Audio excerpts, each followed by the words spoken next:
Marwari media आप देख रहे हैं। आज है 20 मई 2026 बुधवार का दिन, हिंदू तिथि ज्येष्ठ माह की चतुर्थी। नजर डाल लेते हैं आज की बड़ी खबरों पर। शुरुआत कर देते हैं देश की बड़ी खबर के साथ। बड़ी खबर, हिंदुस्तान की जनता को पिछले 5 दिनों में महंगाई का दूसरा बड़ा झटका लगा है। तेल कंपनियों ने पेट्रोल डीजल के दामों में फिर बढ़ोतरी कर दी है। इस बार कीमतों में 90 पैसे प्रति लीटर की बढ़ोतरी हुई है।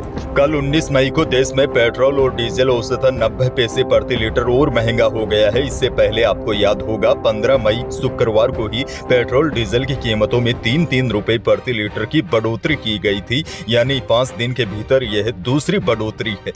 अब देखिए, इस बढ़ोतरी के बाद देश के 15 राज्यों और केंद्र शासित प्रदेशों में पेट्रोल 100 रुपए लीटर के ऊपर बिक रहा है। वहीं 17 राज्यों में डीजल का दाम 90 रुपए लीटर से ज्यादा पहुंच गया है।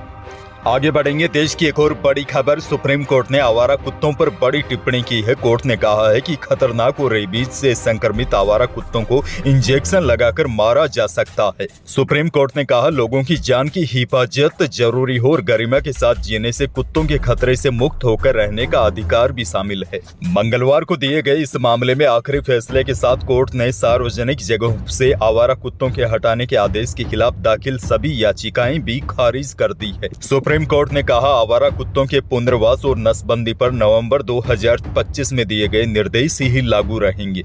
बहरहाल आगे बढ़ जाते हैं। राजस्थान से बड़ी खबर, कांग्रेस प्रदेश अध्यक्ष गोविंद सिंह डोटासरा ने पेट्रोल डीजल की बढ़ती कीमतों को लेकर केंद्र सरकार और राज्य सरकार पर निशाना साधा। उन्होंने कहा, महंगाई चरम पर है, उद्योग बंद हो चुके हैं। आने वाले दिनों में ही हालात ऐसे ही रहे तो 10-15 दिन के अंदर पूरी तरीके से लॉकडाउन लगने के हालात हो जाएंगे। अच्छा, बड़ी खबर आपको यह भी दे दूं, पेट्रोल डीजल की बढ़ी हुई कीमतें मंगलवार को राजस्थान में भी लागू हो गई है। रेट बढ़ने के बाद राजधानी जयपुर में पेट्रोल का दाम 108.91 और डीजल 94.14 रुपए प्रति लीटर हो गया है। श्री गंगानगर और हनुमानगढ़ में पेट्रोल करीब 110.40 रुपए और डीजल करीब 95.65 रुपए पहुंच गया है। इस बढ़ोतरी की मुख्य वजह अंतर्राष्ट्रीय बाजार में कच्चे तेल की कीमतों में उतार चढ़ाव है। ईरान और अमेरिका की जंग शुरू होने से पहले क्रूड ऑयल के दाम $70 थे, जो अब बढ़कर $100 प्रति बैरल के पार पहुंच गए हैं। आगे बढ़ेंगे। एक और बड़ी खबर, पूर्व सीएम अशोक गहलोत ने पेट्रोल डीजल और रसोई गैस की किल्लत के मुद्दे पर सरकार से जनता को सच्चाई बताने को कहा है। गहलोत ने सोशल मीडिया पर पोस्ट करके पेट्रोल डीजल और रसोई गैस संकट को लेकर सरकार पर गुमराह करने का आरोप लगाते हुए पूरे मामले की सच्चाई बताने की मांग की है। गहलोत बोले, लोगों की शिकायतें हैं, पेट्रोल पंपों पर सीमित मात्रा में पेट्रोल डीजल दिया जा रहा है। गहलोत बोले, एलपीजी सिलेंडर भी कई दिनों तक लोगों को नहीं मिल पा रहे हैं। बाड़मेर जिले से बड़ी खबर, बाड़मेर जिले के गिरल लिग्नाइट माइंस के बाहर मजदूरों ने धरना प्रदर्शन को लेकर जिला कलेक्ट्रेट पर मंगलवार को श्री विधायक रविंदर सिंह भाटी ने खुद पर पेट्रोल छिड़क लिया। इस दौरान भाटी ने माचिस से आग लगाने का भी प्रयास किया, जिस पर पुलिस प्रशासन के एक बार के लिए हाथ पांव फूल गए। हालांकि एसपी नीतीश आर्य सहित मौके पर मौजूद पुलिस कर्मियों ने समय रहते भाटी को पकड़ लिया और तुरंत कलेक्ट्रेट के अंदर लेकर गए। उसके बाद बाड़मेर जिला कलेक्ट्रेट के सभी गेट को बंद कर दिया गया। दरअसल गिरल लिग्नाइट माइंस के बाहर पिछले 39 दिनों से मजदूरों का विभिन्न मांगों को लेकर धरना प्रदर्शन चल रहा है। Rajasthan state mines and minerals limited द्वारा थुम्बली, गिरल समेत आसपास के क्षेत्रों में जमीन अधिग्रहण के बाद 30 सालों से रोजगार नहीं मिलने से स्थानीय लोगों में नाराजगी बढ़ गई है। आरोप है कि कंपनी ने स्थानीय लोगों को नौकरी देने का वादा किया था, लेकिन अब कई युवाओं को काम से हटाया जा रहा है। आगे बढ़ेंगे। एक और बहुत बड़ी खबर, राजस्थान के सीनियर सिटीजन को सरकार सोमनाथ और द्वारका के फ्री दर्शन करवाएगी। देवस्थान विभाग राजस्थान सरकार की ओर से सोमनाथ स्वाभिमान पर्व यात्रा के तहत विशेष धार्मिक पर्यटक ट्रेन का संचालन किया जा रहा है। यह ट्रेन 5 जून को जयपुर के दुर्गापुरा रेलवे स्टेशन से रवाना होगी। देवस्थान विभाग मंत्री जोराराम कुमावत ने बताया कि गुजरात स्थित सोमनाथ मंदिर सनातन संस्कृति और भारतीय आस्था का प्रतीक रहा है। मंदिर की 75वीं वर्षगांठ के उपलक्ष्य में इस विशेष यात्रा का आयोजन किया जा रहा है। मंत्री ने बताया, अब मंदिर पुनर्निर्माण के 75 साल पूरे होने पर प्रदेश के 1000 वरिष्ठ नागरिकों को सोमनाथ मंदिर और द्वारकाधीश मंदिर सहित अन्य धार्मिक स्थलों के फ्री में दर्शन करवाए जाएंगे। अच्छा, एक और बड़ी खबर देखिए, फ्यूल गैस के बाद अब पढ़ाई भी महंगी हो गई है। राजस्थान यूनिवर्सिटी ने नए सत्र से 10% फीस बढ़ाने का फैसला किया है। इसमें यूजी पीजी कोर्स से लेकर पीएचडी तक शामिल है। पिछले 10 साल में फीस डबल हो गई है। 2016 और 17 में आरयू में पीएचडी की फीस 29,000 थी, अब 54,860 हो गई है। आगे बढ़ेंगे। सिरोही से दर्द भरी दास्तान सामने आई है। सिरोही जिला हॉस्पिटल में आईसीयू में भर्ती मां की देखभाल के लिए बाहर बैठे बेटे की हार्ट अटैक से मौत हो गई। जन आधार कार्ड से पहचान कर महिला के दूसरे बेटे को बुलाया गया, लेकिन दूसरे बेटे के पास शव ले जाने तक के पैसे तक नहीं थे, जिसके बाद एम्बुलेंस ड्राइवर ने दया दिखाते हुए ड्राइवर ने फ्री में शव को घर तक पहुंचाया। अच्छा, बड़ी खबर आपको यह भी दे दूं, all India organisation of chemist and drugs के आह्वान पर आज 20 मई को देश भर में दवाइयों की दुकानें बंद रहेगी, यानी कि मेडिकल स्टोर बंद रहेंगे। इस पालना में आज राजस्थान केमिस्ट अलायंस ने भी प्रदेश भर में दवा दुकानों के बंद रखने का फैसला किया है। हालांकि कुछ संगठन इस आंदोलन के साथ नहीं है। उन्होंने आमजन और मरीजों की परेशानी को देखते हुए इस बंद से खुद को अलग रखते हुए दुकानें खोलने का फैसला किया है। दरअसल आजकल कई लोग ऑनलाइन दवा मंगा लेते हैं, जिसके चलते पारंपरिक मेडिकल स्टोर संचालकों में भारी नाराजगी और परेशानी दिखाई दे रही है। इसी के विरोध में संगठनों ने आंदोलन का रास्ता अपनाया है।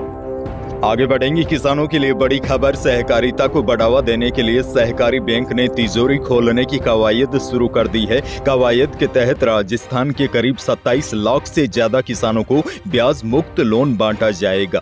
ब्याज मुक्त लोन मिलने से किसान खरीफ सीजन की बुआई के दौरान साहूकारों के चुंगल में आकर ऊंची ब्याज दरों पर कर्ज लेने से काफी हद तक बच सकेंगे। सहकारिता विभाग की ओर से खरीफ सीजन में नए सदस्यों को भी जोड़ा जाएगा, जिससे हजारों किसानों को बड़ा फायदा होगा। इसको लेकर प्रदेश में सहकारी बैंकों की ओर से मुख्यालय में ऋण वितरण की सूचना भी भिजवाई जा चुकी है। अब देखिए, इस फैसले के बाद सीकर केंद्रीय सहकारी बैंक की ओर से 791 करोड़ रुपए का ब्याज मुक्त लोन बांटने का लक्ष्य रखा है। सीकर जिले में इस ब्याज मुक्त लोन वितरण से जिले के 1.5 लाख से अधिक किसानों को सीधा फायदा होगा। अगली बड़ी खबर की ओर बढ़ जाते हैं। वैश्विक संकट के चलते इंटरनेशनल मार्केट में आई तेजी के असर से जयपुर सराफा बाजार में मंगलवार को दोनों ही कीमती धातुओं में तेजी देखी गई। चांदी 4,000 रुपए की छलांग लगाकर 2,76,000 रुपए प्रति किलो पहुंच गई। वहीं शुद्ध सोना भी 800 रुपए तेज होकर 1,62,800 रुपए प्रति 10 ग्राम रहा और जेवराती सोना भी 700 रुपए बढ़कर 1,52,200 रुपए प्रति 10 ग्राम रहा। अनाज मंडी के भाव की बात की जाए तो जोधपुर की अनाज मंडी में जीरे का भाव रहा 17,000 से 19,000। इसबगोल बिकी अधिकतम 13,500 रुपए, गवार बिका 5,000 से अधिकतम 5,500 रुपए, चने का भाव रहा 5400 और सरसों बिकी अधिकतम 6800। वहीं बीकानेर की अनाज मंडी में सरसों का भाव रहा 6400 से 7200 रुपए, जो बिका अधिकतम 2230 रुपए, पीली सरसों बिकी अधिकतम 8,000 रुपए। वहीं बीकानेर की अनाज मंडी में इसबगोल का भाव रहा न्यूनतम 9,000 से अधिकतम 13,200 रुपए और जीरा बिका बीकानेर में अधिकतम 18,000 रुपए प्रति क्विंटल। मौसम को लेकर बड़ी खबर। प्रदेश में भीषण गर्मी ने अब अपना प्रकोप दिखाना शुरू कर दिया है। गर्मी के तीखे तेवर लगातार तेज हो रहे हैं। दिन के साथ अब रातें भी गर्म होने लगी। वहीं मौसम विभाग के अनुसार इस सप्ताह राज्य के पश्चिमी इलाकों के साथ उत्तरी और पूर्वी हिस्सों में भी भीषण गर्मी का असर देखने को मिलेगा। मौसम विभाग ने आज भी 20 जिलों में हीटवेव का येलो अलर्ट जारी किया है। आज प्रदेश के अधिकांश जिलों में तापमान 42 से लेकर 46 डिग्री सेल्सियस के बीच रहने की संभावना जताई गई है। फिलहाल आने वाले दिनों में आंधी बारिश की संभावना काफी कम है और तापमान और अधिक बढ़ेंगे। अंत में जाते जाते एक और बड़ी खबर आपको दे दूं। अमेरिका के राष्ट्रपति डोनाल्ड ट्रंप ने बड़ा दावा किया है। उन्होंने कहा है कि वे ईरान पर नए हमले के आदेश से सिर्फ 1 घंटे दूर थे। उन्होंने व्हाइट हाउस में पत्रकारों से बातचीत में कहा कि अमेरिकी नौसैनिक जहाज मिसाइलों और हथियारों से पूरी तरह तैयार थे। इससे पहले डोनाल्ड ट्रंप ने कहा था कि उन्होंने ईरान पर मंगलवार को होने वाला हमला फिलहाल टाल दिया है। कतर, सऊदी अरब और यूएई जैसे देशों के नेताओं ने बातचीत को मौका देने के लिए कुछ दिन का समय मांगा था। अब ट्रंप ने कहा है कि अगर जल्द कोई समझौता नहीं होता तो अमेरिका आने वाले दिनों में फिर से ईरान पर हमला कर सकता है। तो यही थी प्रदेश और देश की आज की बड़ी और महत्वपूर्ण खबरें। वीडियो को लाइक करना बिल्कुल न भूलिए। चैनल पर नए हैं तो सब्सक्राइब जरूर कीजिए ताकि आप अपडेट रहे बड़ी और काम की खबरों से। धन्यवाद।